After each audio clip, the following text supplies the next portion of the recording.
बिस्मिल्लाहिर्रहमानिर्रहीम, अस्सलामु अलैकुम। आप देख रहे हैं GM न्यूज़ और मैं हूं सना हुसैन। रुक करते हैं खबरों का।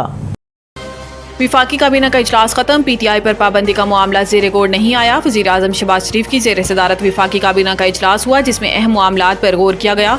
ज़राए के मुताबिक काबीना ने दोस्त ममालिक के कारोबारी अफराद और शहरियों को वीज़ा फ्री एंट्री की मंजूरी दे दी। वजारत दाखिला की समरी पर 126 ममालिक के बाशिंदों को वीज़ा फ्री एंट्री की मंजूरी दी गई। इन ममालिक के लिए डिजिटल वीज़ा देने की मंजूरी दी गई। ज़राए का बताना है कि इजलास में SECP एक्ट 1997 के तहत खसूसी अदालत के क़याम, निजकारी कमीशन के बोर्ड के अराकीन की तादाद में इजाफे और मतरूका वक्फ इमलाक बोर्ड के चेयरमैन की तैनाती की मंजूरी दी गई। जबकि काबीना ने पाकिस्तान और डेनमार्क के दरमियान MOU पर दस्तखत भी किए। MOU पर दस्तखत की भी मंजूरी दे दी। ज़राए के मुताबिक विफाक की 2021-22 और 2022-23 के लिए पॉलिसियों पर अमल दरामद की रिपोर्ट काबीना में पेश की गई। ज़राए का कहना है कि काबीना में PTI पर पाबंदी का मामला भी ज़ेरे गौर आना था, ताहम इजलास में इस मामले पर कोई गौर नहीं किया गया। ज़राए ने मज़ीद बताया कि काबीना इजलास में साबिक सदर आरिफ अलवी, इमरान खान और कासिम सूरी पर आर्टिकल 6 लगाने का मामला भी ज़ेरे गौर नहीं आया।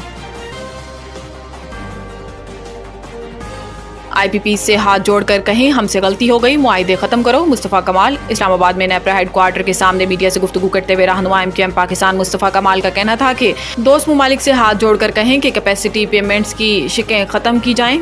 मकामी 70% IP से हाथ जोड़कर कहें गलती हो गई, मुआहिदे ख़त्म किए जाएं। पाकिस्तान में ज़रूरत से ज़्यादा बिजली मौजूद है। मुस्तफ़ा कमाल का मजीद कहना था कि हमारे पास ज़्यादा बिजली बनाने की सलाहियत मौजूद है। पाकिस्तान में 17 घंटे की लोड शेडिंग की जा रही है। दही इलाकों में 4-4 दिन तक बिजली नहीं होती। बिजली की लोड शेडिंग के बावजूद बहुत ज़्यादा बिल आ रहे हैं। ये हालात हो गए हैं कि बड़े भाई ने छोटे भाई को बिजली के बिल के पैसे मांगने पर कत्ल कर दिया। गैर मुल्की 20 से 30% IPPs दोस्त ममालिक से हाथ जोड़ें कि कैपेसिटी पेमेंट्स क्लाज ख़त्म किया जाए। IPPs को बिजली ना बनाने के पैसे देने का मुआहिदा ख़त्म करना होगा। IPPs बेशतर कंपनियां दोस्त ममालिक की हैं, इनसे जाकर बात करना होगी कि कैपेसिटी पेमेंट मामले पर नज़रसानी की जाए। इस्लामाबाद हाई कोर्ट इलेक्शन तरमीमी एक्ट के खिलाफ दरखास्त पर लार्जर बेंच तश्कील देने का अदनिया।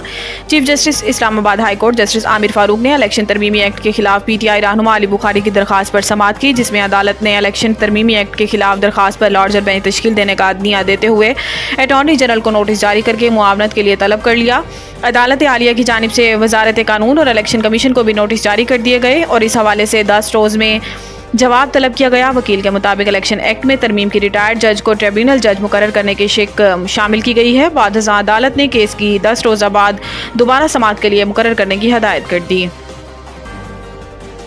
मेरे खिलाफ GHQ पर एहतजाज के लिए उकसाने का बयानिया बनाया गया। इमरान खान समाजी राब्ते की वेबसाइट X पर जारी बयान में इमरान खान का कहना था कि परसों मीडिया पर मखसूस एजेंडे के तहत बयानिया बनाया गया। मैंने अवाम को GHQ जाकर एहतजाज पर उकसाया, जबकि हकीकत यह है कि तहरीक इंसाफ की तकरीबन 3 दिहाई पर मुहित तारीख पुरतशद्दुद एहतजाज की कोई मिसाल नहीं मिलती। गुज़िश्ता 2.5 साल के दौरान तहरीक इंसाफ के खिलाफ बदतरीन हथकंडे इस्तेमाल करके तशद्दुद पर उकसाया गया। नवंबर 2022 में मुझ पर कातिलाना हमला हुआ और मेरी मर्जी की FIR काटने से भी इनकार किया गया। इन्होंने मजीद कहा कि इसके बाद 2 मरतबा मेरी रिहाइशगाह पर अस्करी इदारे ने हमला किया। एक मरतबा में पेशी के मौका पर मुझे कत्ल करने का बाकायदा मंसूबा बनाकर सादा लिबास में लोगों को छोड़ा गया। सिर्फ यही नहीं, 9 मई को अवाम को इंतशार दिलाने के लिए एक साबिक वज़ीर आज़म और पाकिस्तान की सबसे बड़ी और मकबूल सियासी जमात के सरबराह को जिस हतकामेज़ अंदाज में अगवा किया गया, वो भी किसी बड़े हादसे का सबब बन सकता था। लेकिन तहरीक इंसाफ के कारकुनान की सियासी तरबियत में तशद्दुद का कोई अंसर शामिल नहीं।